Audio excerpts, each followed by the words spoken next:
తెలంగాణ రాష్ట్రం వచ్చిన తర్వాత 12 సంవత్సరాల తర్వాత కూడా ఈ ఇందిరా పార్క్ దగ్గర మీటింగ్ జరుగుతూ ఉన్నదంటే మరి తెలంగాణ మేధావి వర్గం, తెలంగాణ ఉద్యమకారులు పునరాలోచన చేసి ఈ 12 సంవత్సరాలలో ఏం జరిగిందో, ఏ విధమైన వాగ్దానాలు చేశారో, తెలంగాణ వస్తే ఏమొస్తుందో వాటన్నిటి మీద తెలంగాణ ప్రజలందరూ ఆలోచన చేస్తున్నారని భావిస్తా ఉన్నాం.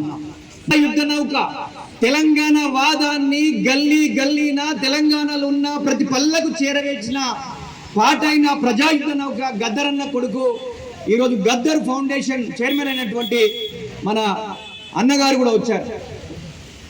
అదేవిధంగా ఈ వేదిక పైన దాదాపు చాలా పెద్దవాళ్ళు ఉన్నారు, మహిళలు ఉన్నారు. ఈ మీటింగ్ కి, ఈ ధర్నాకి చాలా మంది మహిళలు ఎక్కువ కనబడతా ఉన్నారు. మరి పురుషులందరూ ఎందుకు రాలేదో కూడా పునరాలోచన చేయాలని నేను భావిస్తా ఉన్నా. తమ్ముడు ఇక్కడ ఉన్నటువంటి మా రాజేందర్ తెలంగాణ విద్యార్థి వేదిక నుంచి ఉస్మానియా యూనివర్సిటీలో 2009లో నవంబర్లో ఓయూజేసీ ఫౌండర్ గా ఉన్నటువంటి చాలా మంది కూడా విద్యార్థి నాయకులు వచ్చారు. మరి 12 సంవత్సరాల తర్వాత ఎందుకు ఈ ధర్నా చౌక్ లో మీటింగ్ పెట్టుకున్నామో, గతంలో 10 ఏళ్లు పరిపాలించినటువంటి కేసీఆర్ కి ఇప్పుడు తెలంగాణ ఉద్యమకారులకు గుర్తింపునిస్తాం, తెలంగాణ ఉద్యమకారులను గుర్తిస్తాం, ప్రాణతర్పణం చేసినటువంటి 1200 మంది కుటుంబాలను మేము కాపాడుకుంటామని చెప్పేసి మేనిఫెస్టోలో పెట్టి అధికారంలోకి వచ్చిన 20 సంవత్సరాలు అయింది మన రేవంత్ రెడ్డి గారి ప్రభుత్వంలో. మరి మన మీద ఉద్యమకారులము ఓన్లీ ఉద్యమాలే చేస్తున్నాం కాబట్టి రాజకీయ నాయకులు ఈ ఉద్యమాన్ని, ఈ ఓట్లను తమ రాజకీయ చతురతతో రాజ్యాధికారంలోకి వాళ్ళు వస్తూ ఉన్నారు. వాళ్ళు పాలకులుగా ఉంటున్నారు, మనమంతా పాలితులుగా ఉంటున్నాం అనే విషయాన్ని మీకు గుర్తు చేస్తా ఉన్నా. ఈరోజు కోదండరాం సార్ గారు ఆ రోజు పొలిటికల్ జేఏసీ చైర్మన్ గా తెలంగాణలో ఎక్కడ మీటింగ్ జరిగినా 10 లక్షల మంది, 20 లక్షల మందితో మీటింగ్ జరిపినటువంటి కోదండరాం సార్ గారు ఒక పార్టీ పెడితే బాగుండేది. ఈ తెలంగాణ ప్రత్యేక రాష్ట్ర ఉద్యమాన్ని నడిపిన విద్యార్థి నాయకత్వం 150 కేసులు పెట్టుకున్నటువంటి వాళ్ళు, గ్రామాల నుంచి వచ్చినటువంటి వాళ్ళు, దళితుల జీవితాలు, బీసీల జీవితాలు, పేదల జీవితాలు, కార్మికుల జీవితాలు, కర్షకుల జీవితాలు తెలిసినటువంటి విద్యార్థి నాయకత్వం అయిన ఒక పార్టీ పెడితే ఈ తెలంగాణ బాగుండేదేమో అనే విషయం ఈ రోజు ఇక్కడ మీటింగ్ జరుగుతూ ఉంటే మాకు ఆలోచన వస్తూ ఉంది. ఈ తెలంగాణ ప్రాంతం ఎప్పుడైనా ఉద్యమాలకి ఒక ప్రధాన వేదికగా ఉంది. ఏ పాలకునికి అనుకూలంగా ఈ తెలంగాణ ప్రజలు ఎప్పుడు కూడా అనుకూలంగా పనిచేయలేరు. అందుకే ఈ ప్రాంతంలో విప్లవోద్యమం వచ్చింది, ఈ ప్రాంతంలో సామాజిక ఉద్యమాలు వచ్చాయి, ఈ ప్రాంతంలో ప్రత్యేక తెలంగాణ ఉద్యమం వచ్చింది. మరి ఈ రోజు ఇక్కడ ఈ సభను పెట్టుకోవడం అంటే మనం ఉద్యమకారులుగా ఉండి ఉద్యమాలు, రాజకీయాలు, తెలంగాణ రాష్ట్రం ఎట్లా వచ్చిందంటే ప్రజా ఉద్యమము రాజకీయ ప్రక్రియ ద్వారా పార్లమెంటులో బిల్లు ద్వారా వచ్చింది. ఆ బిల్లు రావడానికి అన్ని రాజకీయ పార్టీలను ఏకం చేసినాం. కోదండరాం సార్ ఆధ్వర్యంలో అన్ని రాజకీయ పార్టీలను ఏకం చేసి కొట్లాడినాం కాబట్టి ఢిల్లీ దిగి వచ్చి తెలంగాణ రాష్ట్రాన్ని ఇచ్చింది. మరి ఇచ్చింది ఎవరికి ఇచ్చామో, ఈ దేశంలో, ఈ రాష్ట్రంలో ఎవరైతే ఉద్యమానికి, రాజకీయ ఉద్యమానికి నాయకత్వం వహించారో వాళ్ళే పాలనలోకి వచ్చారు, 10 ఏళ్ళు పరిపాలించారు. మళ్ళీ ప్రతిపక్షంగా కొట్లాడినటువంటి ఇంకో ప్రభుత్వం వచ్చింది. కానీ ఈ తెలంగాణ ప్రజల బాధలు, కష్టాలు తెలిసినటువంటి వాళ్ళు పాలకులుగా కానంత కాలం ఈ యొక్క దళితులు కావచ్చు, బీసీలు కావచ్చు, అగ్రవర్ణ పేదలు కావచ్చు, మహిళలు కావచ్చు, వీళ్ళందరి జీవితాలు ఇలానే ఉంటాయి. ఇక్కడ ఈ ఇందిరా పార్కే కాదు, ప్రతి తెలంగాణ జిల్లాలో కూడా ఇటువంటి మీటింగ్ జరగాల్సినటువంటి అవసరం ఉందనే విషయాన్ని మేము గుర్తు చేస్తా ఉన్నాం. ఎంతమంది ప్రాణతర్పణం చేశారు ఈ తెలంగాణ రాష్ట్రం గురించి. మాతో పాటు ఉద్యమించినటువంటి విద్యార్థులు ఈ రోజు ఎన్కౌంటర్ రూపంలో చనిపోయినటువంటి పరిస్థితి ఉందనే విషయాన్ని మీకు గుర్తు చేస్తా ఉన్నా. మాతో పనిచేసిన వాళ్ళు చాలా మంది ఊసా కేసులు పెట్టుకొని జైలు జీవితాన్ని కూడా గడిపారు. మేము 100 కేసులు పెట్టుకొని మేము కూడా జైలుకి వెళ్ళాం. ఎందుకంటే ఈ తెలంగాణ ప్రాంతం విముక్తి జరగాలి, ఈ తెలంగాణ ప్రాంతంలో నిరుద్యోగులకు ఉద్యోగాలు రావాలి, ఉపాధి అవకాశాలు రావాలి, కాయలపడ్డ పరిశ్రమలను పునఃప్రారంభించి మాకు ఉద్యోగ కల్పన జరగాలని కోరుకున్నాం. కానీ ఏమైందంటే ఆంధ్ర పాలకులు, ఆధిపత్య పాలకులు పోయారు, తెలంగాణ ఆధిపత్య పాలకులు వచ్చారు, కానీ ఈ దళితుల జీవితాల్లో, ఈ బీసీల జీవితాల్లో, ఈ పేదల జీవితాల్లో ఎటువంటి అభివృద్ధి జరగలేదనే విషయాన్ని మీకు గుర్తు చేస్తా ఉన్నాను.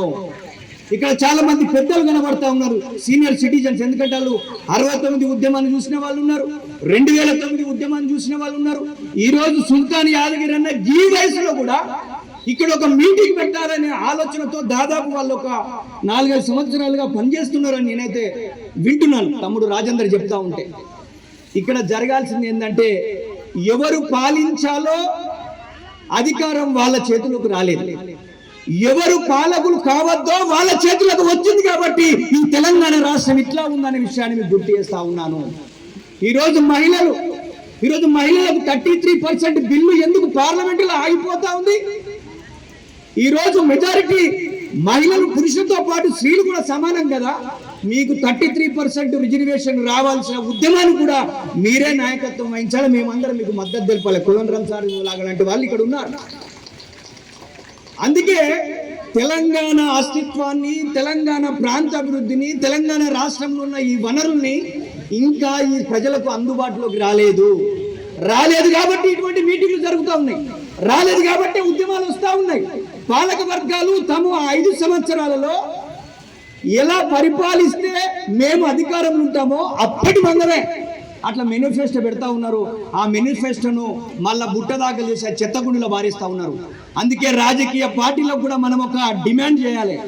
మీరు ఏదైతే ఎలక్షన్ కు ముందు మీ మేనిఫెస్టోలో పెట్టిన ప్రతి ఒక్క అంశాన్ని తూచా తప్పకుండా మీరు పాటించకపోతే వాళ్ళకు శిక్షించే విధంగా కూడా మన ప్రజల నుంచి నిరసన రావాల్సినటువంటి అవసరం ఉంటుందనే విషయాన్ని మీకు గుర్తు చేస్తా ఉన్నా. అన్న పెద్దలు చాలా సుదీర్ఘ ఉద్యమ నేపథ్యం ఉన్నటువంటి పాశం యాదగిరి గారు, సీనియర్ జర్నలిస్ట్ గారు వచ్చారు. వాళ్ళని వేదికపైకి రావాల్సిందిగా విజ్ఞప్తి చేస్తా ఉన్నాం. అందుకే ఈ తెలంగాణ రాష్ట్రంలో ఉన్న వనరులు, ఈ తెలంగాణ రాష్ట్రంలో ఉన్న ఉపాధి అవకాశాలకు సంబంధించినటువంటి ఎజెండాను తయారు చేయడంలో మనమందరం ఫెయిల్యూర్ అవుతున్నాం. కాబట్టి పాలకుల వర్గాలు ఆ విధంగా పనిచేస్తున్నాయి. అందుకే ఉద్యమకారులుగా ఉన్న వాళ్ళు, మేధావులుగా ఉన్న వాళ్ళు ఇప్పటిదాకా చాలా మంది పాటలు పాడారు. అప్పుడు కూడా చాలా మంది గాయకులు, రచయితలు, జర్నలిస్టులు, మేధావులు, విద్యార్థులు, మహిళలు, విద్యార్థులు, మాతో పాటు విద్యార్థులు కూడా 100 కేసులు పెట్టుకొని జైలు జీవితాన్ని గడిపారు.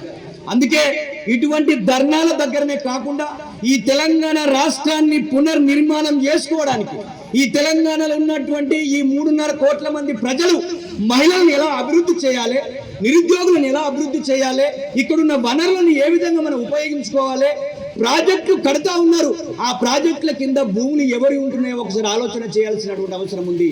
ఆ ప్రాజెక్టులు ఎందుకు కడతా ఉన్నారంటే వాళ్ళ ఆర్థిక వనరులు గురించే కడతా ఉన్నారనేటువంటిది ఈరోజు తెలంగాణలో మనం చూస్తే అర్థమవుతా ఉంది.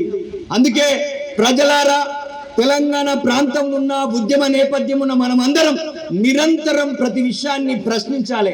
ప్రతి విషయాన్ని శాస్త్రీయంగా మన ప్రాంతాన్ని అభివృద్ధి చేసుకోవడానికి ప్లాన్లు తయారు చేయాల్సినటువంటి అవసరం ఉంది. ఈరోజు కోదండరాం సారు మన ఉద్యమానికి నాయకత్వం వహించారు. గత ప్రభుత్వంలో ఏ విధంగా అవమానం జరిగిందో మనం చూసాం. మరి ఈ ప్రభుత్వంలో కూడా ఒక పొలిటికల్ జేఏసీకి చైర్మన్ గా ఉన్నటువంటి కోదండరాం సార్కు ఎందుకు మంత్రి పదవి ఇవ్వలేదండి? ఎందుకు ఉద్యమకారులకు ఈ పార్టీలో ఎందుకు అవకాశం ఇస్తలేరు? మొన్న కాంగ్రెస్ పార్టీకి సంబంధించిన బట్టి విక్రమార్క ఏమంటున్నాడంటే, ఈ పార్టీ నుంచి వెళ్ళిపోయి ఆ ప్రభుత్వం ఉన్నటువంటి వాళ్ళు మళ్ళీ ఈ పార్టీలోకి రండి, మీకు అవకాశం ఇస్తామని మాట్లాడుతూ ఉన్నారు. అంటే దీని వెనకాల జరుగుతున్న డ్రామాలు ఏంటంటే, ఎప్పటికీ వాళ్ళే పాలకులు ఉండాలి, మనం పాలితులు ఉండాలి, ఉద్యమకారులు 100 కేసులు పెట్టుకొని జైలుకోవాలి, కానీ మీరు అధికారం మాత్రం మీరు తీసుకుంటారు అనే విషయాన్ని ఈరోజు తెలంగాణలో ఉన్న ప్రజానికం ఆలోచన చేయాల్సినటువంటి అవసరం ఉంది. అందుకే మా కోదండరాం సార్కి అప్పుడు చెప్పినాం, సార్ తెలంగాణ జిల్లాలో 10 జిల్లాల్లో ఉద్యమకారులు ఉన్నారు, మేధావులు ఉన్నారు, రాజకీయాలను వదిలిపెట్టి తెలంగాణ రాష్ట్రం రావాలని కొండా లక్ష్మణ్ బాపూజీ లాంటి వాళ్ళతో పనిచేసినటువంటి వాళ్ళు ఉన్నారు, జయశంకర్ వారసత్వంగా పనిచేసినటువంటి వాళ్ళు ఉన్నారు. విద్యార్థి నాయకత్వం మేము కూడా 100 కేసులు పెట్టుకున్నాం. మనం ఒక పార్టీ పెట్టి ఆ 2014లో విద్యార్థులు, కోదండరాం సార్, ఇంకా మేధావి వర్గం అందరం ఏకమై ఒక పార్టీ పెట్టి ఉంటే ఇప్పుడు మనం పూర్తి అధికారంలోకి వచ్చే వాళ్ళం అనే విషయాన్ని మీకు గుర్తు చేస్తా ఉన్నా. అందుకే చిన్న నావైనా చిన్న కాలువ అయినా సముద్రం అనే కలుస్తుంది. సముద్రం అంతా చెరువంతా కావాలంటే ఇక్కడ మొదలైనటువంటి ఈ ఉద్యమం ఆ రూపంలోకి మారాలంటే ఉద్యమకారుల పాత్ర, ఉద్యమాలు, రాజకీయాలు నడిపేటువంటి పరిజ్ఞానం ఉన్నటువంటి వాళ్ళని ముందుకు పెట్టాల్సినటువంటి అవసరం ఉంది. నిజంగా భౌగోళిక తెలంగాణ కాదు, ఈ తెలంగాణలో ఉన్న వనరులు ఈ ప్రాంత ప్రజలకు ఉపయోగపడి అన్ని రాష్ట్రాల కన్నా గొప్పగా అభివృద్ధి చెందే విధంగా ప్రణాళికలు, ప్లాన్లు తయారు చేసే మేధావి వర్గం రావాలి. అటువంటి రాజకీయ నాయకత్వం రావాలి. కానీ ఎలక్షన్లో రాజకీయ పార్టీలు పెట్టి లక్షల కోట్లు సంపాదించుకొని ఆ పార్టీ అకౌంట్లలో చూస్తుంటే బిత్తరపోతా ఉన్నాం.